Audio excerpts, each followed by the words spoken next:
It's time for Tuff Talk Show. Welcome to Tuff Talk Show. I'm your host, Forrest Tuff, and today we have an exciting and informative episode on artificial intelligence and information technology. Our special guests today are professionals in the IT industry, and we'll also highlight an inventor that has a patent in AI concepts. All this and more when we return right here on Tuff Talk Show. Tuff Talk Show is brought to you by One Vision Productions. Tired of being isolated and feeling shut off from the world? Are you ready to reconnect and communicate with people? Then try Toastmasters. With more than 350,000 members in 143 countries, you can virtually connect to others around the world with the simple click of a button. Meeting new people has never been easier. So do you want to start enjoying your new normal? Try a Toastmasters free online meeting and let the conversation begin. With coronavirus spreading, people at higher risk must take extra precautions. You're at higher risk if you're over 65 or if you have an underlying medical condition. Please visit coronavirus.gov for more information. And now, back to Tuff Talk Show. Welcome back to Tuff Talk Show. I'm your host, Forrest Tuff, and today we're talking about artificial intelligence and information technology.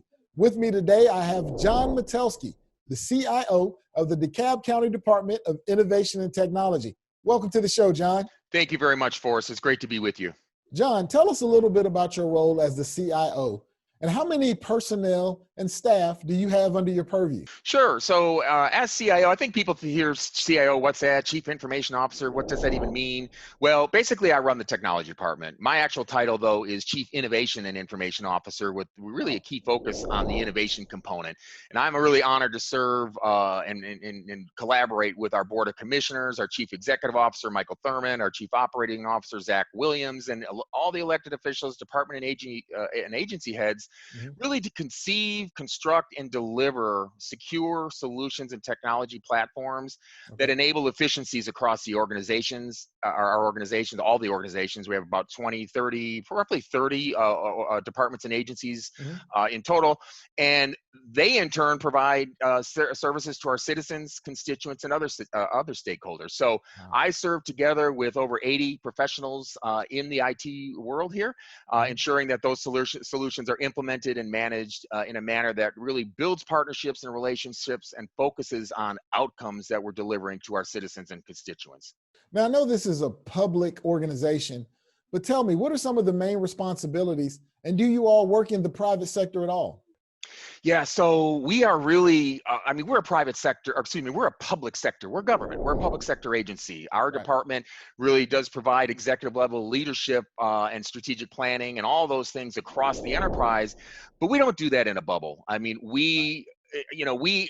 all of our constituents, require services, and that includes businesses, citizens alike. So, we also don't want to be restricting ourselves to, we're a public sector, we're going to do things the public sector way. We really leverage private and public sector, and we collaborate to get lessons learned and best practices, because we want to be providing services to all of our citizens and constituents. And yes, we're a government, but we need to be acting like a private entity and ensuring that we're leveraging the same types of solutions and efficiencies and things that they do, and not try to assume that, oh, we're so different than everyone else. So how do you go about prioritizing your service, and what are some applications that you've used that have been successful for your department? Yeah, so all of the services that we provide really are predicated upon the priorities that the CEO, the administration, and our Board of Commissioners have, and that they're all really in alignment with. And that's really critical. If we're not aligned with the board and the administration, then we cannot be successful in providing those services. The focus really are on a few things: high-performing government, sustaining and improving our county-owned assets, blight eradication and beautification, developing our economy, community health and well-being, and safe neighborhoods. And as you would expect, we obviously can't do that in a vacuum. Now, when you ask about, wow, what applications have been successful, that is such a broad question. Let me just answer it by saying it this way. The primary and most important goal of everything that we do really is to ensure that we are delivering the services needed to our departments and agencies so that they can then again deliver to our citizens. So Okay. we focus to accomplish this. We continually look at investing in technologies such as cloud services to enhance our operations, create efficiencies, create agility. That's really what the key is. And we're doing this, for recreation services, public safety, courts, human services, libraries, you name it, except for the education system, which is Right. completely separate. We really have to provide for all. So I really can't focus on one thing that's been successful, but I'm Right. really honored to say we've encountered many successes just because of those partnerships, working together as a county and also working together with others within the community, including our business community. Well, it's truly positive to have organizations working together to complete a project that's going to do something positive for the economy, and especially in DeKalb. One of the things that we all faced recently was the COVID-19 pandemic. How did that affect your department in a negative or positive way? Yeah, thanks for asking that, Forrest. I mean, no one can argue the challenges that all of us are facing, regardless of whether it's personally, professionally, or otherwise. It's a novel pandemic, and unfortunately, we're not seeing any end in sight. It doesn't discriminate by politics. It doesn't race, creed, age, anything. I mean, it's impacting us all globally. So most of the impact, of course, is negative. The good news, I guess, is that from an IT departmental staff, the impact was fairly minimal because we already all had the capability to telework. We could work from home. So for us to convert to a remote operation was pretty easy. But for the rest of the county, that really wasn't the case. So we had to, especially in the first 2 weeks, really build up with limited staff to try to get, roll out another 12 to 1,500 units so that we can have other folks across the county doing that teleworking as well. Okay. So that was, a huge challenge. And obviously we have people at home, facing those challenges on a day-to-day basis, but being able to work and deliver those services to our constituents, that is key. But if we want to look at this, and we got to take out a silver lining from this, I think the one thing that we can take away is that this has enabled DeKalb County really to move forward more aggressively on a number of IT security as well as remote telework initiatives. We're going to be able to leverage CARES Act money, which is going to allow for some technological enhancements that's going to really enable us to create additional secure services that will help our public. Many of the services where people had to come into a facility, a county facility, now they can do it remotely.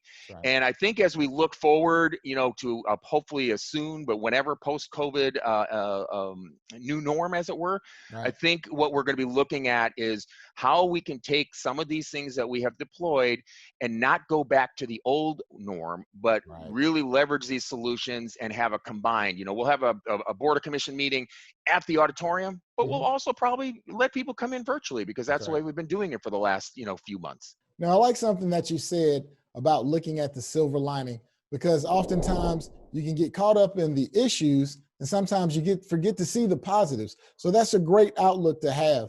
Switching gears a little bit before we get out of here, artificial intelligence is something that's being used throughout a lot of technology. I know that artificial intelligence is a broad topic, but how has your department been able to utilize artificial intelligence in your daily operations? That's a great question for us. And AI has been something that we've been looking at and, dipping our toe in, quite frankly, for years. But really over the last few years, we've been more aggressive. We have deployed some security solutions that leverage AI backends that allow us to accumulate information on evolving technology security threats. We can apply definition files and protections through our firewalls and security updating. And basically, so our security solutions then are updated with any aggregated threat intelligence that's coming in by the second from across the globe. So we're not just focused on, we're going to update that tomorrow. We're actually delivering real-time security and real-time protection as some of these threats become known. A couple other things that we're doing on the AI front. On the public safety side, public safety teams have been researching and leveraging drone technology. Drones obviously can translate environments, do 3D modeling through sensors and video cameras, and can gain access into areas where terrain or perhaps the situation that might be happening at any moment would prevent human interaction. So that's one. Another one that we're looking at is, a lot of us have Siri on our phones or Alexa and Amazon and Google technologies, et cetera, in our homes. We're actually looking at those technologies to provide senior and youth and others, telehealth services and other services. So we're looking at how we can leverage those types of solutions to help our constituents. We have some folks at home, that might be infirmed or otherwise. We could help them use it to search for web information or schedule appointments, control their light switches, thermostats. I mean, really what we can do for them, it has no bounds, quite frankly. And then one of the other things that we've been doing and are expanding is in our watershed operations. We've been leveraging AI technologies there for metering and reporting solutions. Okay. Some of our old meters, which we've been having challenges with, we're going through and trying in I think it's a 4-year program to replace all of those and put in the technologies that have that artificial intelligence built in. Right. And the meters have it. It sends the data back to other systems back at the home office where we can then, do predictive things, determine if leaks are happening or those types of things. So okay. I would just say, kind of in closing on that, the bottom line is over the last 3 years, we've really been investing in AI technologies, some of them intentionally, most of them, quite frankly, but in some cases, we've just picked the right business partners, the right vendors within our ecosystem who also are expanding their solutions to incorporate AI technologies, which then, of course, DeKalb County can be the benefactor as these evolving solutions continue. John, I want to thank you for coming on today. It's been a great pleasure talking to you. My pleasure. Thank you for asking, Forrest. When we return, we'll talk more about this information technology and artificial intelligence right here on Tuff Talk Show. With coronavirus spreading, people at higher risk must take extra precautions. You're at higher risk if you're over 65 or if you have an underlying medical condition. Please visit coronavirus.gov for more information. Humanity is resilient. We've embraced our new normal and become virtually connected. However, social distancing will eventually come to an end. Will you be ready? Toastmasters has developed programs to aid in your professional development, whether it's a career in public speaking, entertainment, entrepreneurship, or for your next job interview. The world is getting better, and so should you. Why wait? Try a free Toastmasters online meeting and join today. Be prepared for your next opportunity. I believe in an idea. I believe in community. I believe in entrepreneurship. Small businesses, I believe, help weave people and communities together. I believe in the American dream. What's even better than dreams is making a dream come true. SCORE is a nonprofit organization where we provide free business consulting services to people who want to start a business or already in business. I believe one person can make a difference. I am that person. I am that person. I am a SCORE mentor. I am a SCORE volunteer. What do you believe in? Do you have a gift to share? Small business owners need you. To show them, to give them ideas, to encourage them. I do what I do because watching other people succeed gives me great joy.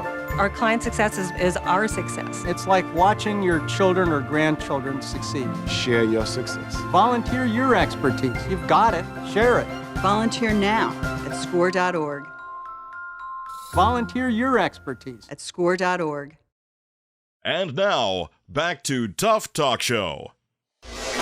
Welcome back to Tuff Talk Show. I'm your host, Forrest Tuff, and today's spotlight is on a Korean-American inventor by the name of Nam K. Kim. He's the CEO of Artificial Consciousness Technology, and after 10 years of conceptualizing and dedicated research, he received a concept patent to integrate consciousness with artificial intelligence. Today's video, we'll look at the possible applications for businesses, consumer, and healthcare, and also the main points of his patent, the 6 domains of human consciousness.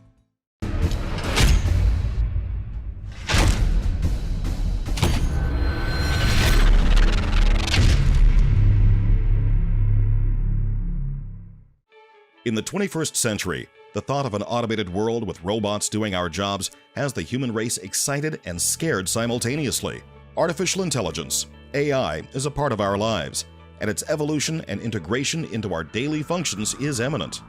The next phase of artificial intelligence is consciousness, not as we know it, but more a physiological phenomenon, using simulated inputs that mimic intelligence and emotions, It's the ability to transform sensory input into actions, thereby allowing a machine to have self-awareness. We are in an innovative time. Unlocking the human brain's vast potential to reverse engineer it and reproduce intelligence is not just a sci-fi movie.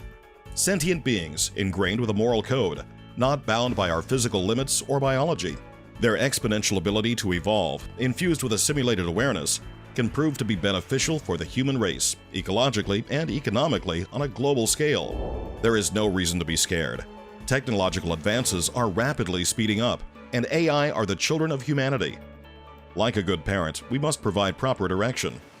This phenomenon can be explained by artificial consciousness technology's 6 domains of human consciousness: existence, thought process, mental reaction, physical reaction, mind and personality, and subconscious versus conscious response. Existence. A sentient being can wake up and understand itself in its body and surroundings. It also recognizes its mental components through its own software and believes it exists as humans believe they exist. Thought process. Like humans, robots can think using language too. He seems to be sleepy. Maybe I should turn on his favorite selection. I'll play the relaxing sounds of nature. Mental reaction. Robots can also react to its external environment and express a range of emotions using light wave forms. Wow, I think she likes me. This is great. I am really happy. Physical reaction. Humans' emotional responses, such as happiness and stress, are triggered by physiological changes connected to hormonal and sensory stimuli. Robots can receive inputs from their environment and respond with a physical expression of their own emotions. Mind and personality. Humans express certain patterns of behavior or temperaments based on emotions or memories. Robots will also have their own unique patterns and temperaments, using waves of light to express a dynamic range of emotions. Subconscious versus conscious response. Human understanding of right and wrong is learned from our upbringing and negative or positive life experiences. Robots sort through input data using language and determining an action using its programmed morals and ethics. The future is now. The evolution of AI is revolutionizing the human experience. What once was a far-fetched thought is now a reality. Thanks to the innovative research of artificial consciousness technology, the concept of integrating consciousness with artificial intelligence is here.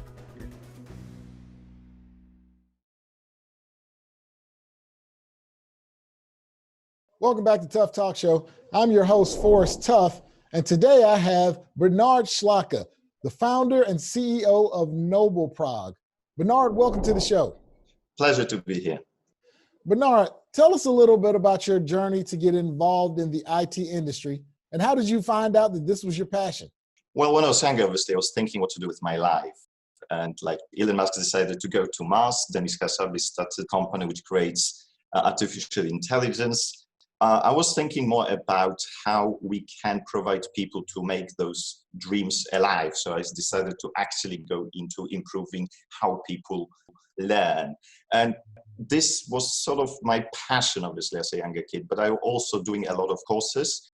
And a lot of those courses were, I would say, painful inconvenience. So what we decided to do, to make the process actually teaching people and learning way more affordable, way more hassle-free. So pretty much when I was still a student, I was delivering a lot of courses for multiple technology companies. And what I discovered that if I wanted to join a course myself, it was a very complex process. So I decided to create a company which not only deliver courses, but actually make this process really, really nice experience. When I mean nice, Well, it has to be effective, efficient, convenient, and interesting. A lot of those courses, though, were quite efficient, right? You go there, it's like a sit for an hour or two. It's like, okay, that was okay, but it's not the experience you'd like to really repeat, right? So what we start doing is to put the whole setup and environment to encourage people to come back and continuously learn and reskill. And that's what we're doing all across the globe. And that's where we are currently now, where we use all these newest technologies. So give an example, for example, when a person joins a course, especially now as a remote course, and when the trainer tries to make this course happen, everything is prepared there. So the trainer can go and use our resources, a lot of computational resources, to prepare the environment. When the participant joins, they don't have to worry about anything. They don't have to worry about setting software on the computers. It's all there. And then it goes further, right? Because if you're a trainer, it's nice to talk to people. It's nice to see people looking at you, and it's like, oh my God, this is so cool. This is what I wanted. This is what makes my work so much easier. And then what happens is like we get a group of 4 or 5 people, and one person is completely behind, another person is sort of bored. And when you're a trainer, you look at those faces, right? It's like almost heartbreaking, right? It's like, oh my God, what do I do? What do I do? These guys is completely lost, right? So you need to have a good system to put those people into a group to make sure that the course is suitable for the person. And then during the course, you need to make sure that, especially with a bigger group, that this person is not going to left behind, and this person who is ahead has something to do to progress what they know. And that's what we do, you know. So we use this very smart system. When you do exercises, it can hint you actually, all right, this moment when you practice, let's say, writing software or administering a cloud and so on, the system itself, even if the trainer doesn't look at it, will tell you, okay, this guy is not doing exercises, or this guy is behind. And the system can actually replay the action which trainer did earlier to show, all right, this is what you're supposed to do next. So you know, this goes much further. This assistance of a trainer, when the trainer is like a movie star, right, goes there and inspire people, show them how to do things, rather than do all this administrative stuff and all this, let's say, supervising stuff. It's very important. The technology already can do it. So that would be in short how I got there and what we do here. So what are the other applications and technologies that your company is using other than artificial intelligence? We started, let us say, with this high technology, high tech industry, but you know, you realize this thing can be applied everywhere. AI is not going to replace them anytime soon, right? So we started doing like a project management, agile management, and then we go into strategy, right? Then we go into all this infrastructure around the business to make people more efficient and make people realize whatever they want to do. Where we want to go with that? Well, we started a couple of other projects now, they're not live yet, where you have a micro learning almost around everything.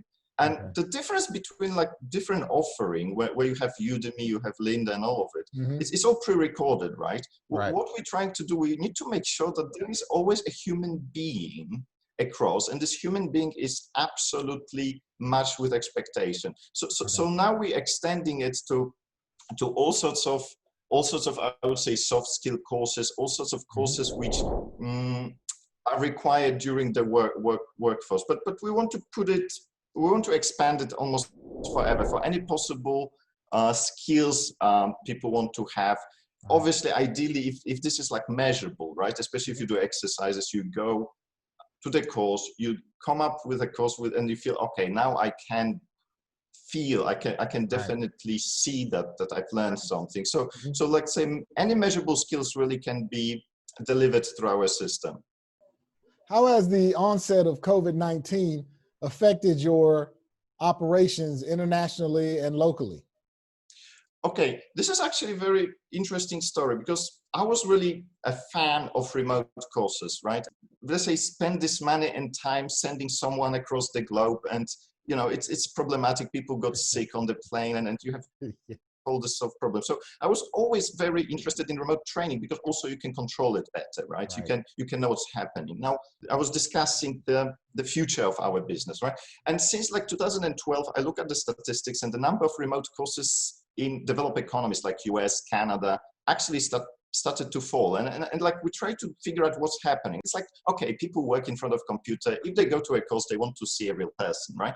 We had this remote platform. We already heavily invested in software at this time and hardware to support that. But it wasn't like still the mainstream, because obviously people still very preferred just going and seeing a real person. Right. Now, the virus changed that. In certain way, we were spot on, right? We maybe not founded it as much as we should have in the hindsight, but definitely we were very well prepared. So we're thriving during this time. That's great. And I think virus changed it forever, right? Like in the past, people say, remote, it's like, it's like, no, it's not the same thing, right?